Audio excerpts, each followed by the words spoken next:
Hi, I'm Matt from hockeyreviews.ca, and this is a review of the STX HPR2 gloves. So these are the custom palm colored ones. So they have a limited edition run of sticks and gloves with these awesome custom palms. Giroux uses orange palms like on his gloves, and people asked for it. STX came out with it, so that's kind of really cool in my book. So this is the HPR2. The reason I have this glove here is because this is the RX3, and these are, so this is a 14 and this is a 15.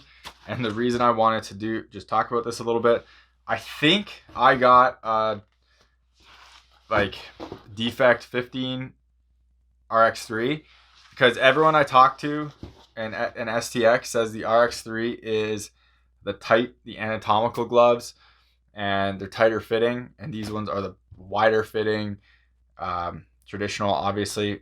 Now, I know in the past STX gloves were always really tight and kind of undersized in terms of like 15s were really snug 15s. So when I got these, and thank you STX for sending me a pair of these back in the day to do a review on, they just fell off my hand really easy, and so I figured it doesn't happen on the 15. I have to wiggle it off pretty good. So I figured I'd go with 14s on the HPRs. I'm happy I did, but they definitely are smaller than like my 15s, which when I got these, and these are super snug, but again, 14 compared to 15. But usually when I go from, like, for example, if I put this, which is a 15 Supreme, and a 14 STX, the tightness of them about the same. And that makes sense because this is a 4-roll, right? And this is an anatomical glove. Like, even this one's tighter than this one is. When I put on the two STX gloves, it's the exact opposite. The RX3s are super loose in my hand, and the HPRs are not. Again, size difference, yes, but it was something weird about that. But yeah, so one thing, these feel to me really close to basically a pro stock glove at retail. I think they're like $110 US, or 120. I can't remember the exact price of it.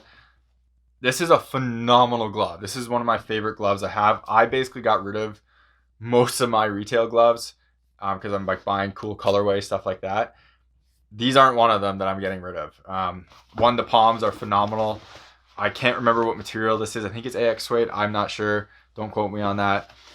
It is so soft and so comfortable. It's just awesome. I love it. I wanted to buy, once I got these, I kind of wanted to get the RX3s in a color, like with the custom palms, but I wasn't sure if it would fit like this or if it would fit like it was supposed to, and I didn't want to risk kind of getting a glove that doesn't fit me again and I can't really use.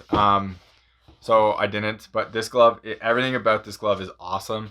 STX did a really good job. Traditional 4-roll, but you have that piece kind of for extra protection. The one thing that I'm going to criticize STX on, and I will keep doing it because I don't think it's as important as I think, this M2 knuckle where it's not sewn in. So right here, like you can see the top of the fingers aren't sewn into the glove. I think that creates an unnecessary gap of protection.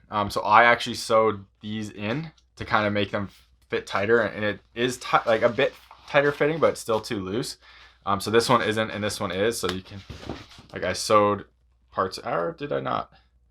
Well, I sewed the tips down, I can tell you that. And then, yeah, so you can kind of see me trying to do it right there, but it doesn't hold well enough. But with this one, you can really see how it opens up like that. I think this creates a gap in protection because there's nothing really right here. I don't think it's necessary. These gloves feel great as they are. You don't need that to be like extra broken in. So I'm still going to criticize STX in that regard because I don't think that's needed. I think they could sew that up and just make it even more protective glove, and like it wouldn't really be needed at all. And as well, because of that, this one like roll doesn't really bend that much. If you did have, like, it would easily bend more if that piece was actually sticking and pulling it, and that's kind of the point of a 4-roll, is to bend with your hand like that. So it doesn't really do it that much now, but I mean, it is what it is. The other great thing STX does here is their thumbs. Their thumb mobility is unreal. So Bauer has a patent on 3-piece thumbs, which is this. So it's their 3-piece thumb, and you can see how it flexes here and it flexes here as well. Bauer everyone's kind of trying to catch up with him on that. So STX basically has a 3-piece thumb, and it's really interesting because I don't know how they did it, but it works really well. You can see 2 joints there, but this isn't really a joint. It's just kind of sticking. It sticks out. It's really cool. Amazing thumb. Dexterity in this glove is unreal. Really, really like it. It's one of my favorite gloves now. Protection's been pretty solid. I did the stick test a while ago. Had no issues. You can see these are a bit small because my fingers are right at the end, which helps with like kind of feel, but it's really good in that sense. The other thing, so they don't have crazy liners like the old ones do. Just this black material.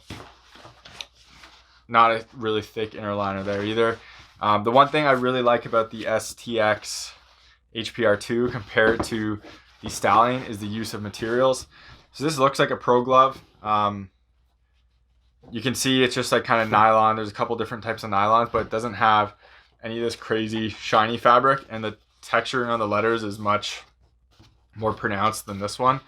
Personally, if I would tell STX to go this way. I think this glove is a nicer glove than the RX3 is, and you can kind of see in the finger blocks too, where these ones I always found kind of tilted over and weren't really, like, you can kind of see how square they are. They don't really look like they match the fingers as well. This one, everything fits much nicer. I feel like it's just a better made glove and kind of better design glove. Maybe the fingers are identical and it's just the material, but you can kind of see how this one kind of tapers off. Again, that's also because these are big on me, but they never really lined up as well. This one kind of does too, but they never really lined up like here as well. And they're a bit boxier than what they were on the HPRs. Maybe they're identical and it's just the size that's the difference. But I'm a huge fan of the HPR, and STX deserves huge props for that. They still have that mouthguard piece right there, and I like how they have a spot for your number right there. It's a nice little touch. They did it on the old one too. Overall, a great glove. I highly recommend, if you're looking for a pair of gloves, check out the HPRs too, especially the custom palm ones, because these are so soft. I would say remember to get like a butt ends or tacky mac or lizard skins if you are, to save those palms so they don't wear out, because they're awesome and you honestly don't want them to wear out. But they are, like, it's a pro palm, so it's thin. So I would go that route if you're going to grab one of these. I definitely recommend it. Huge fan. So thank you very much for watching this video. Remember to like this video, subscribe to me on YouTube, hit the bell icon so you get notified when I make new content. Follow me on Twitter and Instagram. Links are in the description. Helps me get gear like these so I can do reviews and make content on. And yeah, if you ever do buy a piece of equipment because of one of my videos, please reach out to manufacturer and let them know. It helps me get on their radar so I can get more gear like this so I can talk about and do reviews on. So yeah, thank you very much for watching, and take it easy.